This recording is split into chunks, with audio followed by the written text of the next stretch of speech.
Olá, amigos. 9 de maio de 2019, legítima defesa em foco. Um fato muito importante, senhoras e senhores, foi editado, finalmente, o decreto presidencial de regulamentação do famigerado Estatuto do Desarmamento.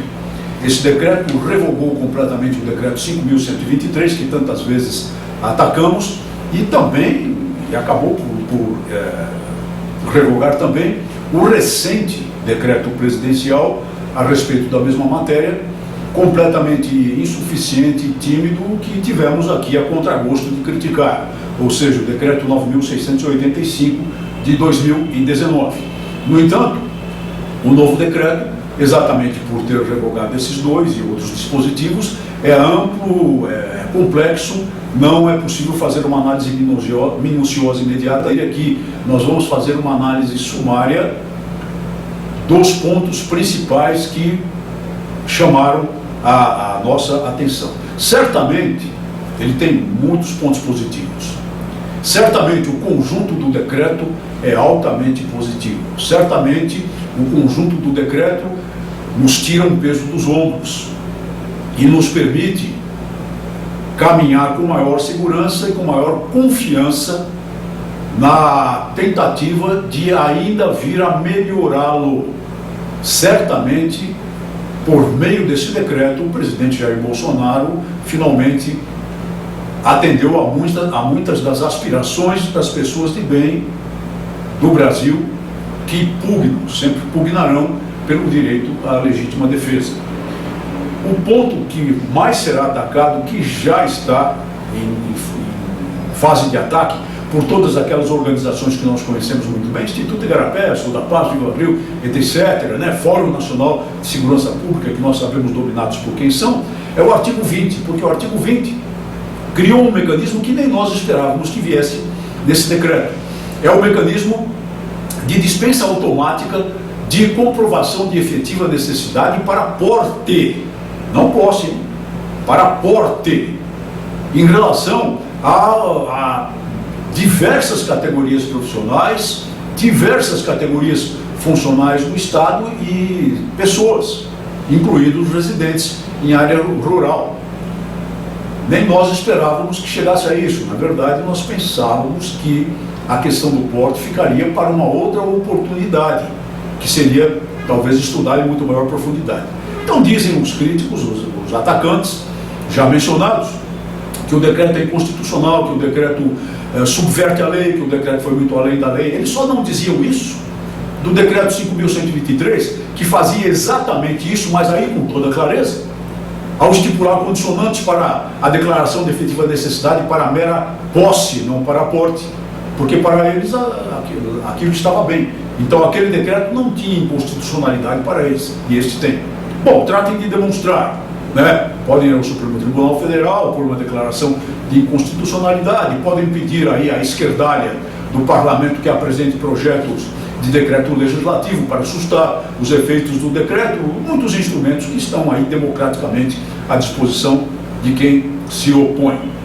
Em nosso entender, não existe inconstitucionalidade, em nosso entender, é de fato uma forma ousada de regular a lei, mas não vai além da regulação da lei.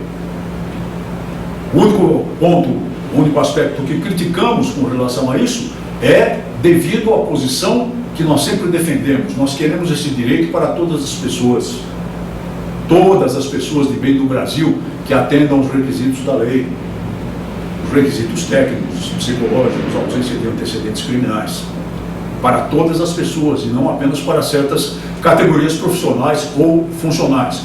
Mas o decreto é um avanço grande e ele promove, na verdade, um verdadeiro tiroteio, um verdadeiro torpedeamento da blindagem do amaldiçoado e encouraçado do Estatuto do Desarmamento, com base, a partir, por intermédio do artigo 20. Isso é bom, significa um grande avanço, uma grande tomada de trincheiras no nosso campo de batalha. Outros pontos positivos: amplia o conceito de armas de uso permitido, que agora aproximadamente, depende de referenciais técnicos, evidentemente, aproximadamente vai até as armas de calibre .45, alvo, CP, com base no artigo 2º. Reinstitui o conceito de arma de fogo obsoleta, que é muito importante para a segurança jurídica das pessoas que têm armas antigas, de família, armas de antanho, no parágrafo 2º, inciso 5º. Clareia de vez o conceito de porte de trânsito para os atiradores desportivos, que na verdade foi criado uma lei no artigo 24 e nunca foi adequadamente regulamentado, na conformidade do artigo 2º, inciso 14 do decreto. Presume, mais uma vez, reafirma a presunção de veracidade da declaração de efetiva necessidade para a aquisição e, portanto, para posse, residência, domicílio, local de trabalho, pelo artigo 9º, do parágrafo 1º. Há um problema aqui que nós vamos comentar depois. Torna mais clara a amplitude da residência. Agora fica bem claro que o conceito de residência abrange todas as dependências dela, mesmo as não identificadas. Isso, principalmente para as áreas rurais, para as propriedades rurais, é extremamente importante. Fica claro agora que o domicílio, que a residência, que a propriedade rural da pessoa vai até os limites dela. Vai até os limites dela, isso é muito importante.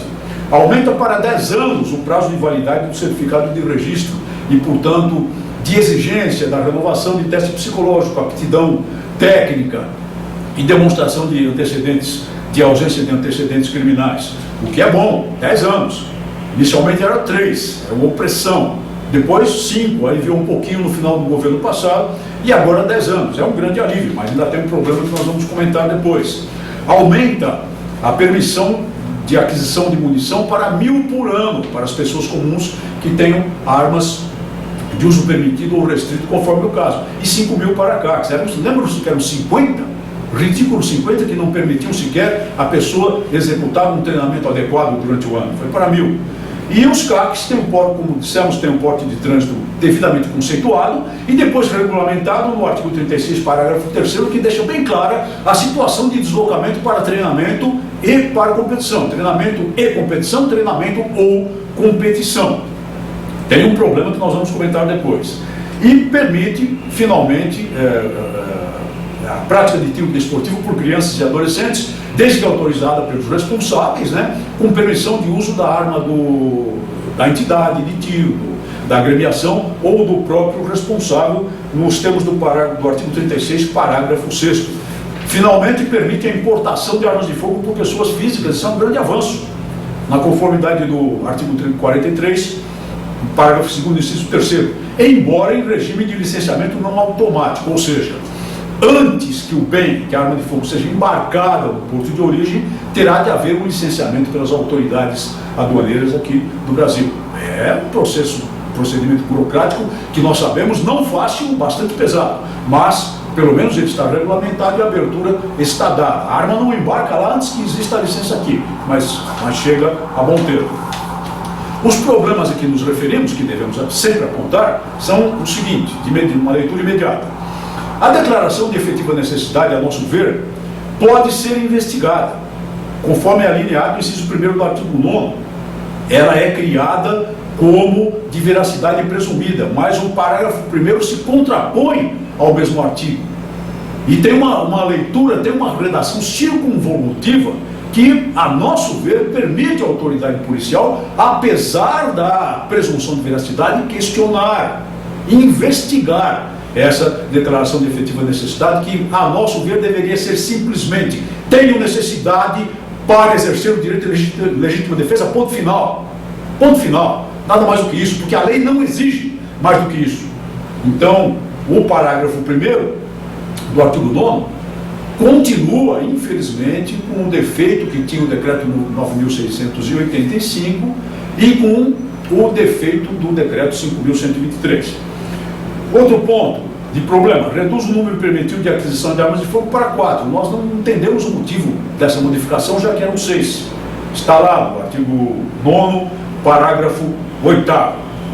Outro ponto: não acaba com a renovação do registro. Amplia o prazo, é verdade, para 10 anos, mas não acaba com algo que, a nosso ver, não tem base jurídica para subsistir.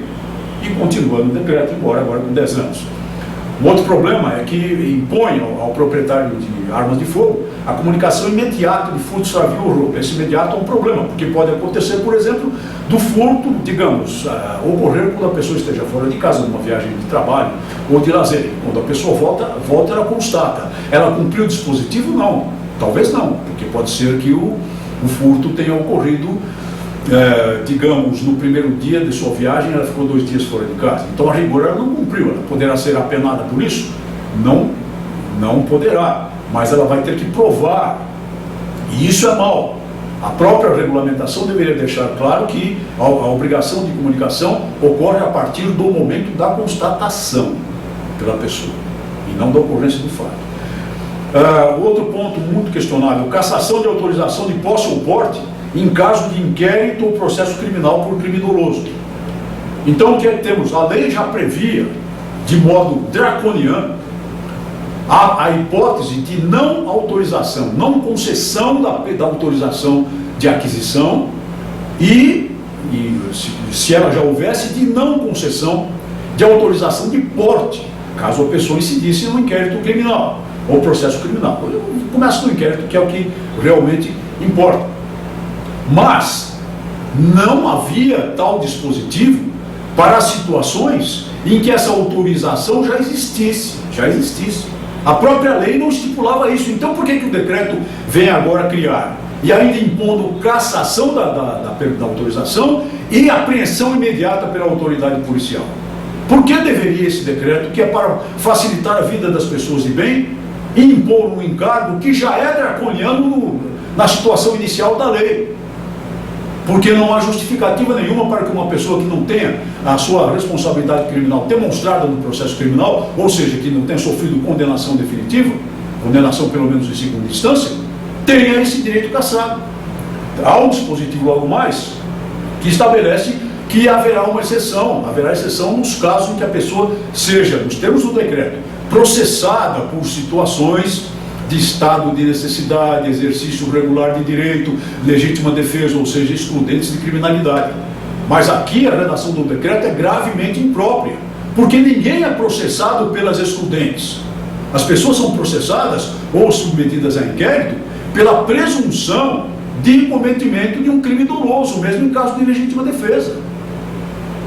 É isso. A pessoa se defende no roubo à mão armada, mata o criminoso, por exemplo. Estão presentes lá, naquele momento, na flagrância dos fatos, está presente, no mínimo, a exclusão de crime, que é a legítima defesa. Mas se a autoridade policial entender o contrário, vai iniciar o inquérito, ela vai responder o inquérito. E ela não vai responder esse inquérito pelas excludentes. Ela vai responder esse inquérito em tese, por um crime doloso de homicídio. Isso já sujeitaria ao dispositivo dessa lei, mesmo com a exceção que vem nesse parágrafo 3º aqui. Então isso é impróprio, é draconiano. Deveria acontecer essa situação apenas nos casos de condenação. E por que o decreto ainda cria uma situação pior do que a da lei? E no tocante ao porte de trânsito, como comentamos, o problema está no artigo 38, parágrafo 2º, que se contrapõe ao artigo 36, parágrafo 3º, ao dizer que nos casos de competição oficial, as delegações em competição oficial no Brasil terão de conduzir as suas armas desmuniciadas. Como assim?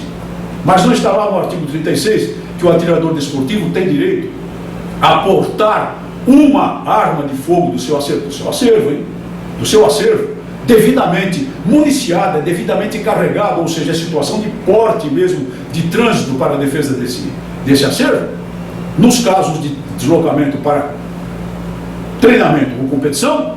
Então, como é que vem o dispositivo e dizer que numa competição oficial, digamos, uma competição oficial aqui em São Paulo, a delegação do Rio Grande do Sul tenha que transportar suas armas desmuniciadas? Não faz exceção aqui, as suas armas, não faz exceção nem aquela do artigo 36.